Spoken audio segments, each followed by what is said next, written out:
Dr. Jerry, you got the whole world waiting. Been ready for you to start the conversation. Your point of view, it got the haters confused. Leave it up to you to bring us all the good news. Positive vibes and the sex appeal too. Dr. Andre Jerry, can I get an interview? Hello, everybody, and welcome to another episode of Live with Dr. Andre Jerry. So thank you for tuning in this evening, and big shout out to my family and friends who are tuning in from Columbus, Warner Robins, Atlanta, Charlotte, D.C., L.A., San Juan, Puerto Rico, Nigeria, and from wherever else you may be tuning in from tonight. I really appreciate your listenership. So listen, we have a really exciting show in store for you this episode, because tonight we're featuring two amazing gentlemen who are blazing trails in the entertainment industry, from music to modeling to television and film. So let's get right into it. My first guest of the night is an actor and producer based out of Atlanta, Georgia, which we all know is one of the top cities for film and television production. He started his acting career performing in stage plays in Atlanta and with appearances in on-scene cameos and commercials. This spurred a passion not only in just acting, but learning about production and what happens behind the scenes. He later enrolled in the Art Institute of Atlanta, where he graduated with a degree in video production, which later led to working in production for BET. And it led to his online show, The Sir Ty Experience, where he interviewed major celebrities and other top-level talent. He also has another show on IGTV called BBS, or Black Business Spotlight, where he highlights Black entrepreneurs and Black business owners. As a producer, he has worked on numerous network television products, including a reality show filmed right in Atlanta. Recently, he guest starred in a new TV show on the all-Black network called Wicked City, and also in a BET Plus original called I Got a Story to Tell. He's also featured in the newly released film Life Without Hope 2. So, ladies and gentlemen, without further ado, please help me welcome to the show Mr. Booked and Blessed himself, Sir Ty. Welcome to the show, Sir Ty. What's going on? Wow, what an introduction. Thank you so much, first of all, for having me on the show. And thank you for that. When you do so many things, you don't know that, you know what I'm saying, when somebody reads your bio, it's like, wow, you know, and God gets all the glory. So I just want to say that first off. But how's everyone doing? I'm doing great. And listen, it's a pleasure to have you on. I know we've been communicating back and forth for a while, and you know, was finally able to pin you down and get you booked for the show. You're on the go constantly. I think you told me you just came from an event in D.C., right? What was happening out there? Oh, God. Shout out to Antonio Driver. He has this organization, and they did an award ceremony. It's called the I Am Awards. It's basically for people that's in the LGBTQ plus community, you know, actors, activists, people that's in entertainment and television or whatever. So he honors them every year, and Judge Mathis was honored as an ally. Last year it was Vivica Fox who hosted it, so it's an awesome time. So DC was very fun for me. I had an award, went to the award show there, came back to the movie premiere of which you mentioned, Life Without Hope, a new chapter, which was amazing and phenomenal. So yeah, can't be. Oh, wonderful! That's really exciting. You said, okay, so this was Judge Mathis was there or honored, or what did you say about him? Yes, he was honored. I believe they were shooting or wrapping up the first day of BMF, so I think he was on location shooting, but his son and his daughter came and they accepted the award on his behalf. But yes, he was an honoree for that particular award show. And so, yeah, it was dope to be in the building and in the room, so I had a great time. Okay, awesome. Shout out to Judge Joe Mathis. I love him. And before we veer too far off track, I want you to take a moment and just tell our listeners a little bit about yourself. Awesome. Well, my name is Ty Gowdy, aka Sir Ty, and I got to serve because I was in the military as a young lad. I joined the U.S. Army, and my first duty station was in Germany. And over there they don't say Mister, they say Sir in their last name. So I just kind of brought it back to the States and connected it to Ty. But New Orleans native, like I said, joined the military at a very young age. Been to Iraq twice. And while stationed in Germany, I had the opportunity to do my first, I guess, major stage play, where I was the only non-African American to play pretty much Caucasian role. Like my family was Caucasian, and I played the son. So in that year, I was also nominated for Best Actor. So that kind of sparked the I guess the professional side, because I always wanted to be in entertainment, but I never knew exactly how or what lane. But by me doing that, it's all like, Lord, that's love. I can, kind of see where it takes me. But I'm a single father of two amazing sons, Prince Jordan and Prince Jonathan. They are my legacy. They are my world, and I'm so happy to be their father. Having amazing mother who raised, me and my sister by herself. And I'm just a person where I want to see everybody win. I guess the misconception about me is that, whatever. But I do want to see everybody win, and I make sure that my track record states that. I put people on and don't ask for anything. You know what I'm saying? I just want to make sure that if you have a dream, I want to be that bridge and want to make your dreams come true in any way possible that in my capacity that I can do. So that's Sir Ty. Wow, I love that. That's a great introduction to who you are. And you mentioned that you're the father of two. So these sons of yours are teenagers, I presume. I often get the question of how they're doing. I say very expensive, but yes. I have a 16-year-old and a 14-year-old, and my oldest is driving now, so he's going to be looking for a car. My youngest is in sports, so we're always on a basketball court at a game or... So, yeah, they keep me active along with all that I have going on. So it's never a dull moment in my world. Yeah, I was just about to ask you that. Like, I'm sure, I mean, you're co-parenting, you're trying to manage being a present parent and, you got the games and you're traveling back and forth. How do you manage all of that and stay sane? I pray. I have to. I just wake up every day and I say, okay, these are the goals and the ideals I have for the day, and I try to hit as many as I can. And the check mark for me is completed. So I'm kind of, I don't know, they call me nerdy, but I like seeing check marks. When I've completed that, I can move on to the next thing, and that's how I can give my all to it. And especially incorporating kids into the schedule, things are unexpected. They get sick. They got to go to the doctor. They may have this going on, or I may not find something out until the last minute and have to adjust the schedule, but for them, they are priority and everything else is going to fall in line. So it's a lot at times, and they're 2 hours out. So I tell people I do at least 8 hours every 2 weeks, 2 to get them, 2 to bring them to Atlanta, 2 to drop them off, and then 2 for me to get back home on top of all, that's on the schedule. So I'll make it work. God is giving me the strength, and I'm going to keep kicking until I can't kick no more. I heard that. Well, listen, I'm going to ask one more question about your kids, because I always ask entertainers especially this. If one or both of your kids express interest in being in entertainment, would you encourage that, or would you try to point them in a different direction?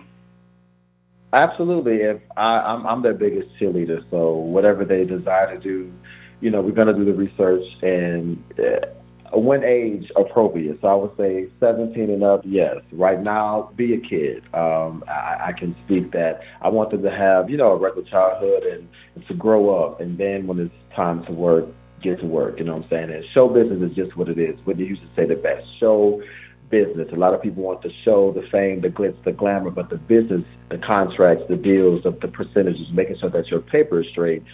If that's what the route they're going to take, we're going to make sure that we know that. So I will be their biggest cheerleader if that's something that they're interested in. That's awesome. And I want to talk a little bit about how you got your start in the entertainment industry, because when you gave your intro, I think you mentioned that when you were in the service, and thank you for your service, by the way. You were involved in a stage play while you were on deployment. And did you have any type of acting experience prior to that, or was that like your first role?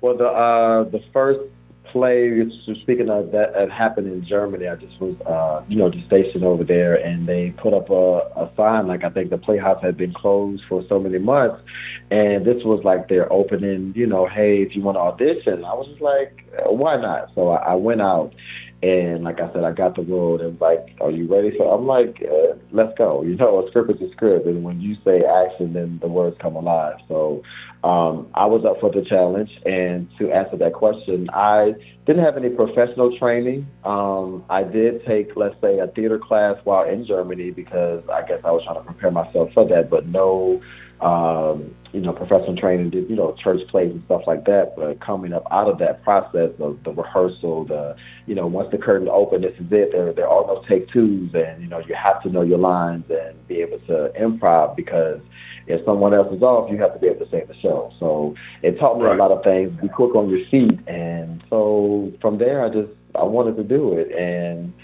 that was kind of the spark that kind of lit everything else ablaze. So when I got out, it was like, let's do it.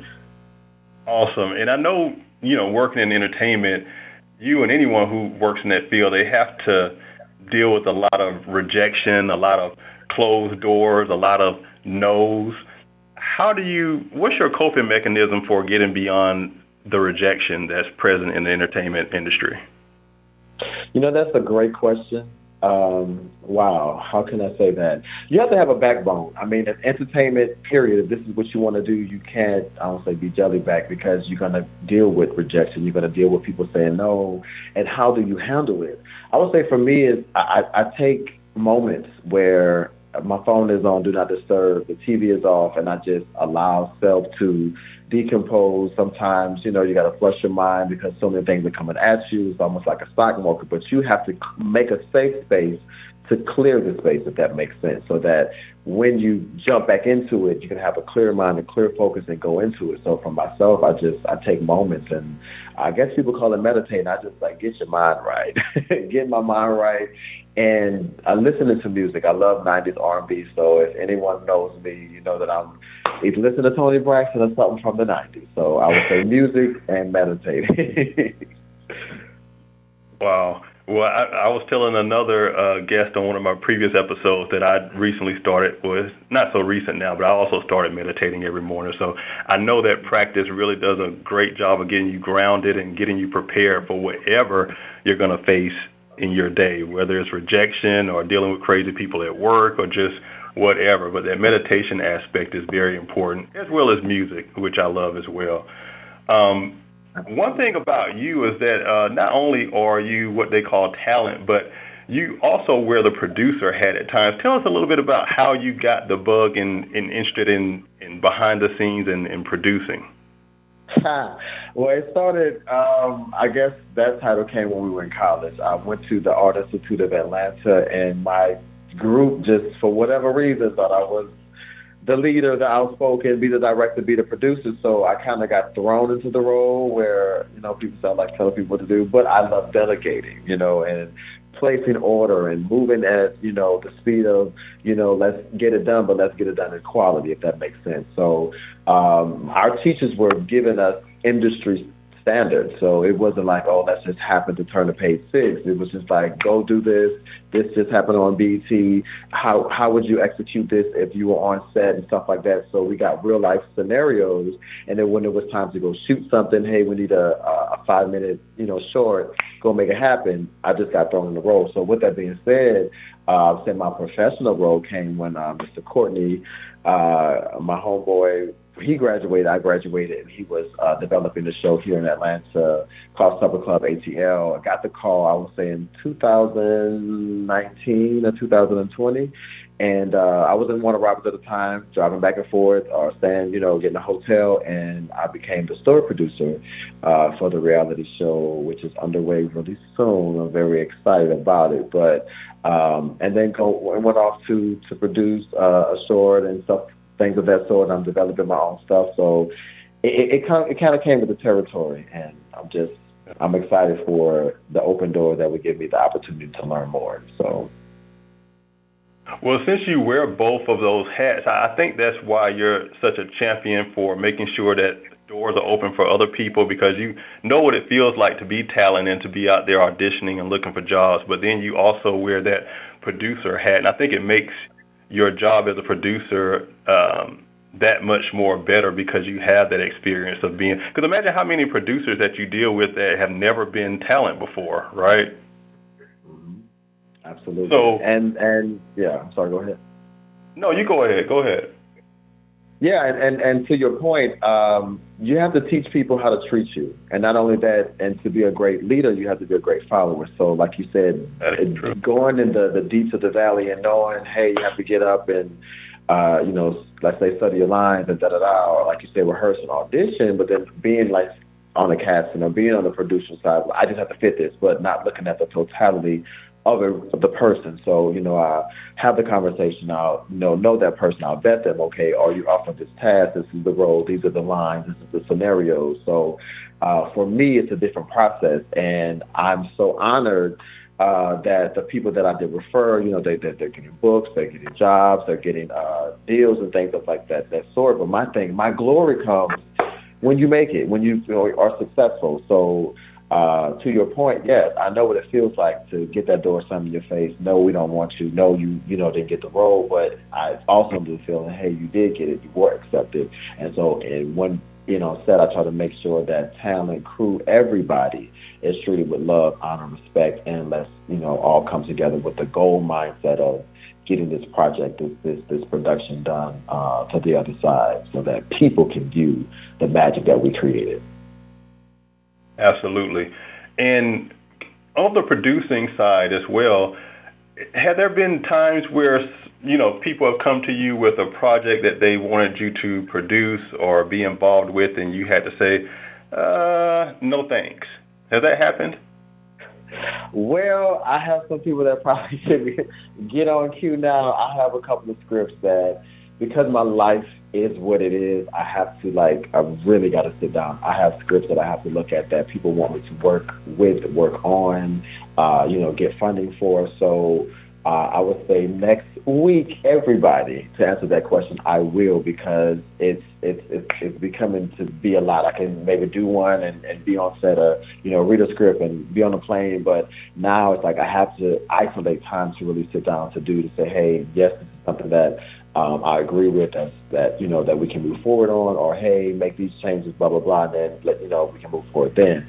So to answer that question, I would say to this point, no, because I think everyone has good intentions, great ideas, and if formulated correctly, it could be a success. You know what I'm saying? Whether it's, let's say, better or not. So my job is to come in and make sure that, hey, what you have on paper, that when it's spoken out, that it becomes life. It becomes, believable, and on screen can be read like this is authentic stuff from any point of view. So I will be reading scripts, and I will be able to answer that question next interview. But to this point, no, I haven't turned any of them down. Gotcha. How do you feel your military career prepared you for what you're doing now in entertainment?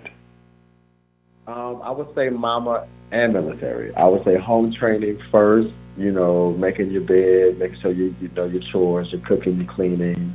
Mom set me down. Shout out to Lady B. Set me down, checkbooks and checks and balances and how to spend your money. I would say the military more so reinforced that by being disciplined. The time aspect, everybody just pray for me. I'm working on it. I'm getting better in Jesus' name. Hallelujah. But I would say that the tenacity, like the go-get, with the military, it's like overcome and improvise. What are you talking about? There's a problem. There's 50 million solutions. So while we're sitting here amplifying, oh, my God, we know what the issue is. How can we solve it so that we don't end up in the same predicament again? So the military taught me, figure it out. There is a way, there is a solution, get to the other side of success. So I think that it definitely gave me the drive, the push, and the withal to say that I can do it. Going to Iraq and surviving and coming back, I can do an audition. Oh, hell yeah. I can direct a stage play. I can tell the actor, okay, I don't think that emotion is quite right. Can we flip it and do it this way? You know what I'm saying? So I can work with anyone. In the military, I always say, it's a tribe. I can black, white, Chinese, whatever. You know, we worked alongside the local nationals, so I can work with anyone. You know, and I tell people I don't mind even the meanest person, but at the end of the day, it's gonna be respect. You know what I mean? And so you respect me, I respect you, and we can get along. Action cut, and then we go home. We can make it happen. So I think the military definitely gave me the core values to drive, you know, forward that the mission at hand, and let's get it done, you know. I love it. You know, I always tell people that the military is a great platform and springboard for whatever it is else that you want to do in life. You know, you're going to get the, like you said, the core values. You're going to get the discipline, everything that you need to be successful in life. So if you're a young person starting out, 16, 17, 18, you're not sure what you want to do, the military is always a great option. You don't have to stay in there forever. You can do, you know, 3-4 years and kind of move on with your life. But it's a great starting point. And I mean, you can't do anything but be successful after that. So shout out to all of our military personnel, our veterans. Of all the experiences you've had working on set, you know, as talent or as a producer, what sticks out in your head as the most memorable experience so far? I would say the most favorable one would have to be while sitting in my professor's class, Miss Mongo. She walked up to me and handed me a packet and said, fill it out. It's for internship. And I was like, I only volunteer for Jesus. So what do you mean intern? But I didn't know when I opened the page, it was for BET Networks, right? And so I filled it out. Just like she probably gave this about 50 other kids or students, and little old me, you know, I'll do it. I'll fill it out, but we'll see. Turned it in, and I got a call and said, hey, we want to have you out to the studio next week. When are you available? When are you not in class? So you asked that question. That was the breaking point for me entering into, I guess, the show business or being on an actual live set, working with the likes of Debbie Allen, working with Big Boy, working with, oh my God, so Jackie Harris. The list goes on. It was every single day a star was on set, and I just was like, Jesus, this is what I want to do. So for me, that is the moment. I'm so grateful to Ms. Mongo for opening that door, because from that moment on, I graduated, and though I did the internship, they asked me to come on as an employee. So that was the moment for me, and from there, it's been every other moment from that has been rememberable or just a wonderful time. So very grateful, very honored, and still kicking and rocking today. So yeah, I would say that one. Well, thank you for sharing that. I want to switch gears a bit and ask you about a show that I haven't seen. I just saw an excerpt of it. I was on your Instagram, you know, just taking a look at your stuff ahead of the show, and I saw a clip of you and your naked ass on some show. Tell us what this show is. Plug whatever that show is and tell us where we can go find it and stream it, because I need to watch whatever episode that is. I'll be like, say more. Are you sure? Was that me? That was you. Because it was a small clip. You showed it? Yeah, that was. Okay, so wow, it's actually from the movie that was that premiered on Monday night. Life Without Hope: A New Chapter. It was written, directed by Mr. Leo Sullivan, produced by Shishi, produced by Tammy, the godmother. And they approached me and were like, hey, this is what it is. And I was already working crew. So most times I'm crew and cast, which means I'm acting in it. Once I finish, boots on ground, I'm doing cables, doing this, whatever, you know. So for this particular scene, I don't know if I'm going to give it away because it ain't released yet. But y'all just got to watch it. But it is a little risque. And how can I say, barebacks maybe in the viewage of your screen. But let's just say I was doing squats, that day.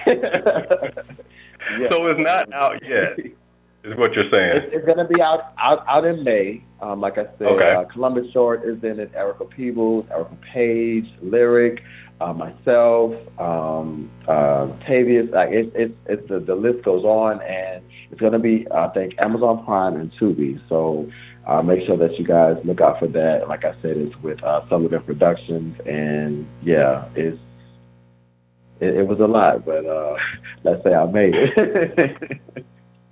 Okay. And things like that, you do get into some compromising positions where as an artist or an actor, you have to ask yourself, am I comfortable with this being, because once it's out, it's out. You know, you can't, let me change my mind when it's already at the theater. Like, it's the moment it's going. So by taking challenges, you know, you show range, you show depth, you show that you can do things, you know, and make it, let's say, believable or come across where you're asking me, was that my ass on camera? So obviously, it's going to be a good a good movie. But yeah.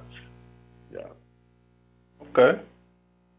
Well, you know, there's someone out there who's listening to this interview. They're listening to you and I talk tonight, and they have aspirations to be in entertainment, whether it's acting, modeling, whatever. What sage advice would you give them? Any of these aspiring entertainers out there who are just starting out in the business? Do it. Do it. Just do it. Don't second guess yourself. And this is me telling my younger self, so I'm speaking to them as well. But do it. Don't second guess yourself. Obviously, pray.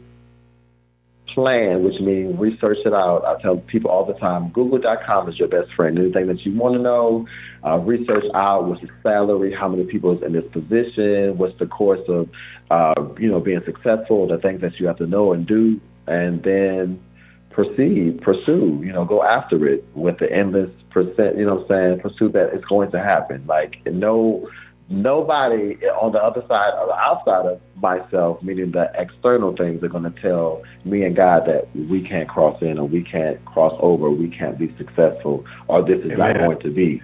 So have the gall and the tenacity that when you say, I'm going to be a singer, then don't nut up 2 months later, this hard work, I got to go back to rehearsal, I can't smoke, I got to drink tea and da-da-da. Yeah, these are the things necessary. So make sure that when your yes is a yes, that you have taken into consideration all the sacrifice that goes into it. So anybody can, it's going to be so easy and you're going to love it. I'm going to tell you now, it's going to be some nights and some moments where you're going to say, I want you to go work at McDonald's, versus, you get that big deal and it's going to be like, oh my God, I'm signing my contract with BT now. It's amazing. So you're going to have your highs and lows, but that comes with it. That's just like a heartbeat. It goes up and down, which is a mere indication that you're still alive. So you're going to have some ups and downs in your journey to your career, which means you're still on course of getting to that moment of destiny where you're going to meet opportunity and success. So keep going. Do it and then keep going. Okay, Pastor. All right, now I'm about to say nothing about that now. No, but that's excellent. That's excellent. I feel like whoever needed to hear what they needed to hear, they got what they needed. I want to ask you one more thing because we're quickly coming up on the end of this segment. This always happens. I don't get through all of my questions, and this may overlap with some of the things you've already discussed. But I want to ask you before we sign off for this segment, what would you share with our listeners that you want them to know about the personal sacrifices you made to get where you are today?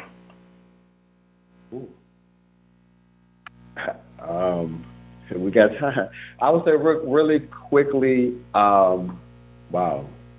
The major sacrifices, I was in it to win it, let's say heavily 2011 to 13, but I pressed pause and, although I was a present parent then, I wanted to be a father to make sure that my kids knew me, I knew them, and that they were well-rounded and that I can, step back and say that I planted the seed versus working, and then, I've done this for y'all, and I don't know my children. So for me, it was a sacrifice to being a parent, and then it was a sacrifice I was a husband, so I'm happily divorced twice. And, so sometimes how can I say? You got to make the decision of it's going to be, your career, or you're just going to be in love. So sometimes the career and love can happen, but in most cases you have to kind of choose what kind of outweighs that. And for me, it was my career, and I'm full force because I don't think being married, being with somebody totally right now will be smart, because that will be unfair to them, because I will be where I want to be. And then, so I would say making sure that, you just clear yourself any distractions, anything that's going to hold you back or weigh you down, and then go forward. And then when you fly and you get to where you want to be, then you can come back and, revisit that. But I'm good. In Jesus' name. In Jesus' name. Wise words from the man himself. Sir Ty, thank you again for being our guest on the show tonight. I really appreciate your time. Before we go, tell our listeners really quickly where they can connect with you online. Well, Dr. Andre, I want to say thank you for having me so much, and it's been a pleasure. But you guys can follow me on IG. That is Sir Ty Online, SIRTY. Online, Facebook, Ty Gowdy, but I'm active on IG, so Sir Ty Online. All right. Well, thank you again. And everybody, we're going to take a quick break, but when we return, I'll be introducing another impressive gentleman in entertainment. You definitely won't want to miss this. Stay tuned, and we'll be right back. Waves of sadness from out of nowhere. Instantly, you feel a weight of despair, a subtle heaviness that leaves you drained, and a lingering loneliness that remains. Suddenly, there is no reason to smile, and then you become angry for a while, lashing out at anyone near, especially the ones you hold dear. Imprisoned by your own emotions, unsettled by the lack of control. Trying to make sense of it all, meanwhile, it takes its toll. Distancing yourself from family, pushing your friends away, knowing in your heart that maybe you'll need their support one day. As your despondency becomes palpable and more real, you find it difficult to express how you feel. So you become quiet and do your best to disguise it. But there is no denying it. There is something wrong, because nothing you do feels right. The sadness is overwhelming, but you're too angry to cry. Deep into the pit of self-pity you're hurled, where you realize you're not depressed, you're mad at the world. This poem, written by Dr. Andre Jerry, is entitled Mad at the World, from his literary debut, Write or Die, Expressions of Life, Love, and Loss, Volume 1, available exclusively on Amazon and Kindle. Write or Die is more than just a collection of poetry. It's a lifestyle, a call to action to its readers to consider expressive writing, such as poetry, as a catalyst for healing, growth, and change. Write or Die assists the reader in a way that's relative to them and helps to identify their own emotions. Each expression is poetically written in an elegant style that's helpful to the reader, for each expressed title motivates in a personal way, providing pure insight and introspection. Having triumphed over his own trauma and adversity, Dr. Andre Jerry has proven how powerful expressive writing can be to the healing process. If you're feeling stuck in an emotional state that's keeping you from achieving your highest potential, consider expressive writing as a tool to help identify and release negative thoughts. Purchase your copy of Write or Die, Expressions of Life, Love, and Loss, Volume 1 by Dr. Andre Jerry, available exclusively on Amazon and Kindle. You're back live with Dr. Andre Jerry. Here we go. Okay. All right, everybody, welcome back. So if you're just joining us, tonight we're featuring black men in entertainment who are blazing trails in music, modeling, television, and film. My next guest is joining us all the way from the West Coast tonight. He's a Maryland-based dance music artist, actor, and model, an international multi-award winning entertainer and creative innovator. He's known around the globe for his dance music here in the States and overseas, and has worked with some of the industry's biggest names, including Fantasia, Chrisette Michele, Lil' Kim, one of my favorites, Lil Mo, Pat Benatar, Patti LaBelle, Crystal Waters, and Ultra Nate, just to name a few. This gentleman is a 9-time Grammy nominee, the lead actor in the hit TV series Severus, The Black Caesar, and his music's been featured on hit shows like Fox's Empire and Rich Kids of Beverly Hills on the E! Channel. He's a 9-time Grammy nominee, a Grammy winner, a Grammy voting member, and he has had 14 Indie Music Channel Awards. Ladies and gentlemen, please help me welcome to the show Septimius The Great. Septimius, welcome to the show, sir. Hey! How you doing, buddy? How's it going? I'm exhausted after your intro. You have done a lot in the industry. You wore me out. I didn't even get to it all. I was trying to hit the highlights, but wow, man, you have been busy. Thank you for coming on the show tonight. I'm so glad to have you here. How's everything going? Oh, things are going great, man. Things great. Okay, so really quick, tell everyone how you came up with this name. Is that your name or is that your stage name? No. So about 12 years ago, when I decided to be a music artist, I was looking for a powerful name. So I Googled like Black Kings, Black people of power, and this name Septimius Severus popped up, or Severus, depending on where you at in the country, in the world.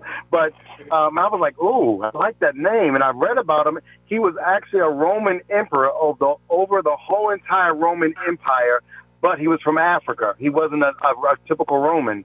And I was like, ooh, now that makes sense. I can create this image, this brand, but it makes sense, and it's not just made up. And that's what Septimius, Septimius the Great, I created as the Roman emperor of music.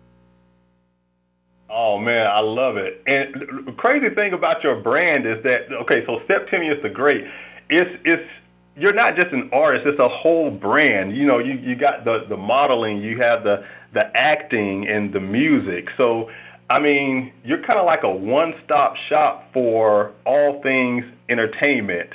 And so I'm sure that comes with a lot of responsibility. Do you ever feel like you are misunderstood or miscategorized in the industry? What challenges have you faced in that department? A lot of challenges, because one, me becoming a music artist was a challenge, because after I went through a breakup, I had to reevaluate myself and like basically create the better me. So I told my friends, you know what? I'm going to be a music artist. My friends like, you are absolutely crazy. Y'all, you know nothing about music. You never been in the studio. You never wrote a song. You know nothing about it. I said, my first challenge is watch me. So wow. From that, my first song, of course, was I Am Fashion, the original version of it, because I came from the modeling world, because I was a model, a runway model. And then I did the music industry, and then the music industry landed me to opportunities in the acting, and then the acting has now been blowing up in the last 3 or 4 years. So it became this all-in-one brand, but that wasn't the original intent. My original intent was just to create a song as a music artist for a fashion show, and that was it. And it just kind of sprung from there. Wow. Yep, it's evolution. I love that. So listen, I have been kind of researching and finding out all the things that I can find out about you to get prepared for this interview. And I'm seeing where you've been compared to a lot of like legends in the industry. I mean, you've been compared to will.i.am, you've been Prince, Michael Jackson even. And we talk about this brand that's like a non-standard form, it's not fitting in a particular genre and all of that. How do you package yourself to get gigs? How do you package yourself to, like, how do you just overall package yourself to make sure that people understand what you have to offer?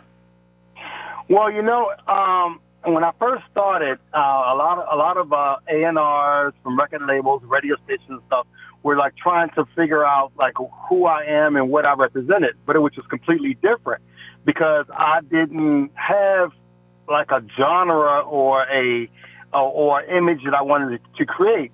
So people like will.i.am, Prince, Michael Jackson, they were visionaries. It wasn't about having the best voice or the best look or the best stage show or the best or the best image. It was all the above about being creative. So that's what I focused on.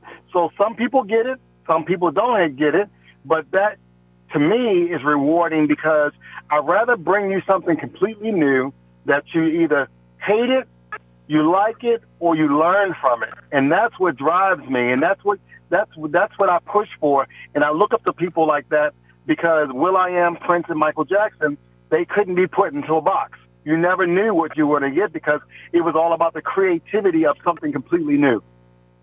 Correct. Yep. So I want to talk about what your reaction was when you found out that you were nominated for your first Grammy. Who calls you? Is it an email? Does your agent call? How did you find out about it, and how did that feel? Yeah, well, the first 9 Grammy ballots that wins I got listed on was amazing because one, I was a Grammy. One day I was just talking out the industry, and someone said, "Oh, you're part of the Grammys." And I was like, "No, how do you do that?" They said, "Well, you go to Grammy.com, apply for a membership, submit your credentials, and if you get approved, you'll be a Grammy member or a Grammy voting member." So I did it. So one of the perks of being a Grammy voting member is not only do you vote on every level of musicians or people in the music industry, you also get to submit yourself or other people's work as well. So my first year, was a voting member. I released my first album in 2017, I think it was, and I submitted my album and my songs. And one day in the email, when the ballots came out, I didn't even know I was on the ballot. The ballot came out, and I saw Septimius the Great, this, Septimius the Great, that. I was like, oh my God, I just got 9 times listed on the ballot. I can't believe it. It was like, I didn't even believe. I was like, oh, well, hold it. Is it me? What? I don't understand what's going on. That had to be surreal. It was phenomenal, man, because it validated some of the creative ideas and thoughts and the uniqueness that I've been that I've created under no model of any other artist, really. It validates you. It began, and then, I was able to stick out my chest a little bit more. I was like, okay, well, yeah, I got it now. Okay, I think I'm on to something. Oh, man. Yep. It pays to stay in your lane and not try to be like the next person or someone else. It just pays to stay in your own lane and stay true to your own creative whims. Man. Your music is becoming quite it's quite popular over in Europe. How do you think your music crossing over to global audiences happened? Did it just get in the right hands, or did you strategically market it overseas, or what happened with that? Yeah, I was actually in Baltimore, trying to, because, I wanted to get my music on the radio. But in the DMV area, the D.C., Maryland, Virginia area, everything is hip-hop.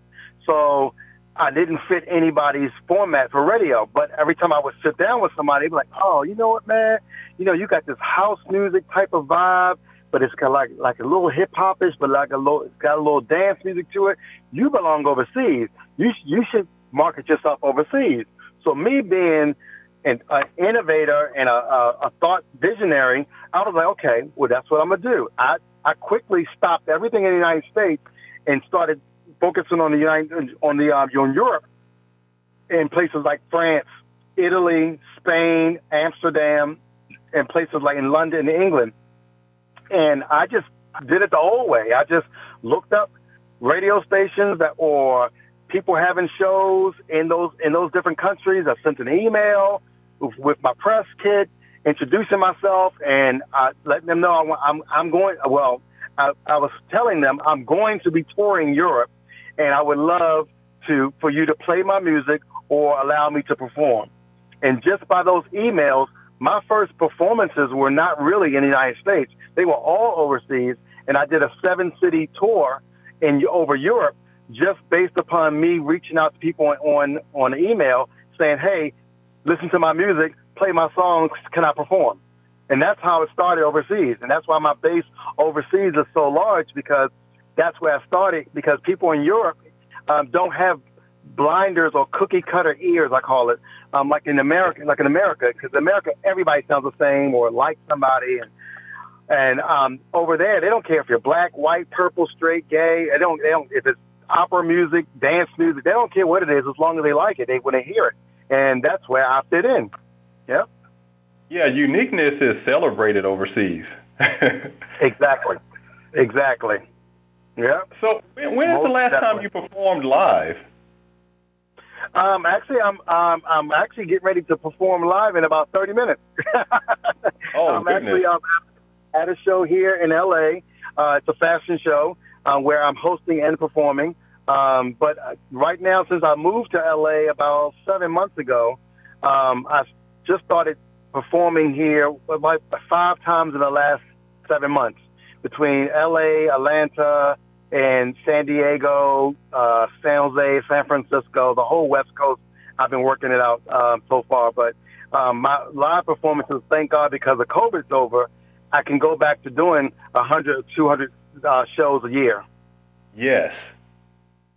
I love how your music kind of marries with your modeling and your fashion interests.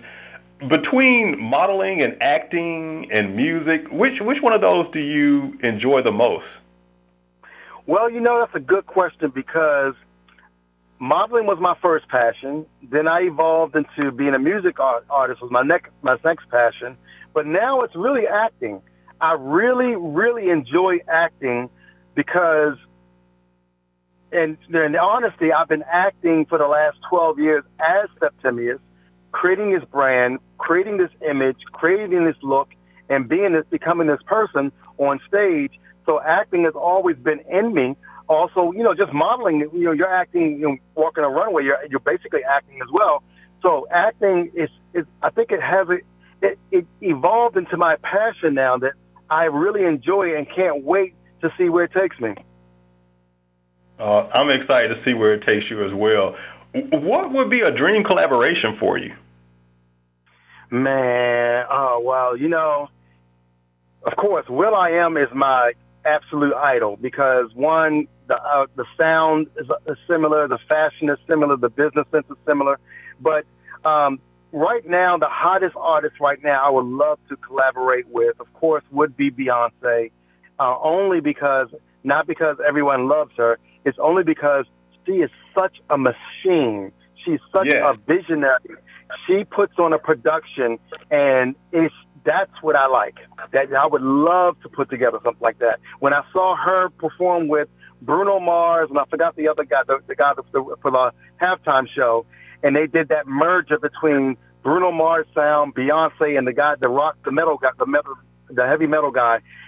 It was just like, that's me. That's what I want. That's what I want to present. Wow. Yeah, that would be a lot of people's dream collaboration. But yeah, she's definitely a workhorse. Performances are off the charts. So yeah, I have no doubt that you will end up having a collaboration with her at some point. I love to speak things out into the universe. So I know that's right.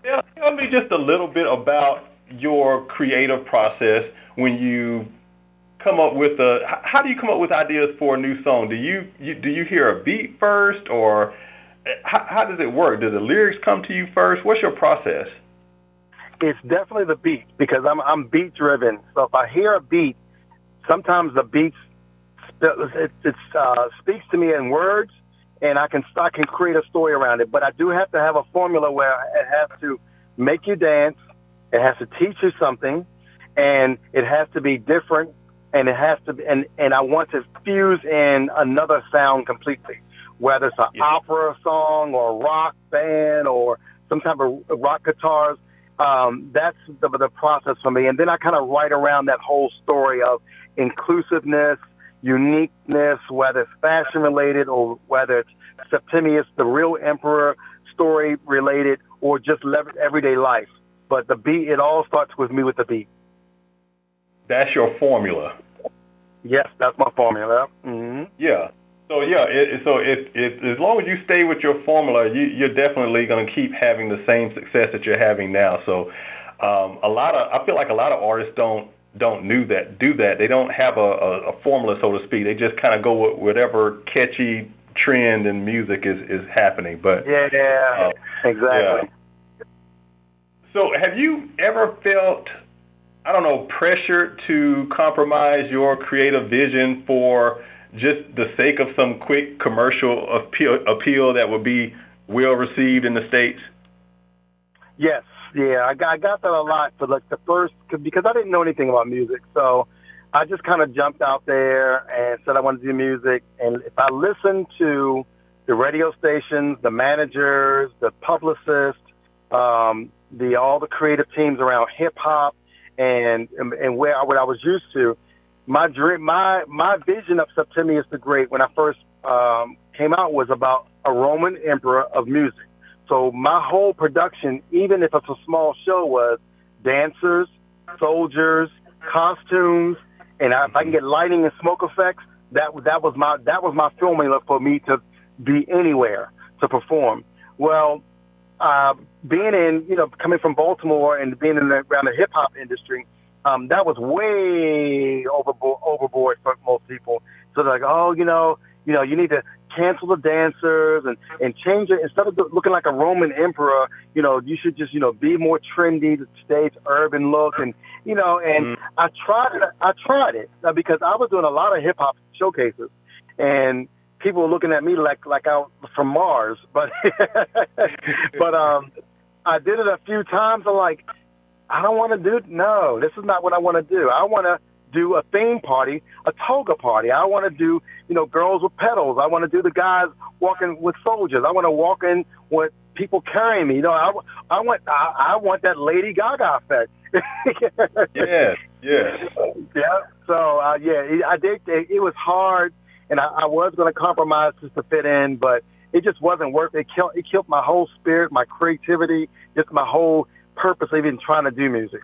So I had to go. I had to let that go. Well, I know I mentioned this briefly during sound check, but I just want to tell you and everybody that my favorite song of yours is hands down I Am Fashion. I was playing it yesterday, and even after I stopped playing it, I could not stop singing that song. I am fashion, I am fashion. All of your music is like perfect for walking down the runway. It's like perfect fashion show music. I love it. Exactly. And that's why I wrote that song. It was the first song that I kind of co-wrote with a gentleman named Coyote Man in Baltimore, and introduced me to helping to deliver my formula. He said, well, you came from fashion, so your first song should be about fashion. I said, well, I want to write a song where if I'm looking in the mirror getting dressed to go out, and I need to pick my spirits up because my hair ain't cut right or I ain't got the outfit I really want, I want to make myself feel good, and I want people who say it to make themselves feel good, and I want it to be drilled in your head that that's the only thing you will remember is the word "I am fashion." Right, and it does. It does its job. Everybody out there, go to YouTube right now and put in "I am fashion." Septimius the Great. You will be singing that song from here to the end of the year. It just gets in your pores, that song. But anyway, I know you have to get ready for a show soon. I want to ask you something that I asked my previous guest in segment 1. So what would you share with our listeners tonight that you want them to know about the personal sacrifices you made to get where you are today? Yes. Well, the personal sacrifices I had to make was sometimes you can't bring along when you get famous and the larger you go, you can't bring along your friends. You can't bring along your family. One, sometimes they get jealous of your success and fame and they turn against you, or they don't care about your successful fame because they want to keep you at a level with them and where you were before you became successful. So what I had to sacrifice is my family and my friends, and I had to surround myself with people who believed in what I was doing, who I was, but also kept me grounded. So that kind of sacrifice caused me to, do a lot of things myself. I did a lot of shows myself. I did my own marketing. I did my own promotions. I did my own website. I did my own everything because I couldn't find people who one, didn't understand me, but two, would not turn against me or try to rival with me or try to take from me. So that's what I had to sacrifice that. Yep. I did. Absolutely. So I feel you 100% on that, and that's definitely some sage advice and wise words. I want to thank you so much for your time today. I know that you are getting ready for a show in the next few minutes, but thanks for stopping by live with Dr. Andre Jerry today. Really was a pleasure to introduce you to my audience. You're welcome to come back anytime. But really quickly, you're all over the place online. Let us know where our people can connect with you online. Yes, definitely follow me on all social media. I have 4 movies coming out this year. My new album is going to drop, which is Septimius 2.0, which is a whole nother level of my formula of music and fusions of genres. But you can follow me on TikTok, Facebook, Instagram, Snapchat, I don't know what else is out there. YouTube, everything is under Septimius the Great. My website is septimiusthegreat.com, but if you Google Septimius the Great, there's only one in this world, and I trademarked that name, so you're not going to get anybody else, even if you just do Septimius. There's only going to be the real Roman emperor 2,000 years ago, and there's going to be me, Septimius the Great of music, acting, and modeling. So definitely look me up, follow me, and I follow back. Trust me, you won't have any problems finding Septimius online. Septimius the Great, everybody. Thank you again for your time. That's our show for tonight, folks. So be sure to join me next Wednesday on May 24th at 8 p.m. Eastern, right here on the Artist First Radio Network. And I want to thank again my guest for segment 1, Sir Ty, and thank you again to Septimius the Great, who graced us with his presence on segment 2. So everyone, good night. We'll see you next month. Have a good night, y'all.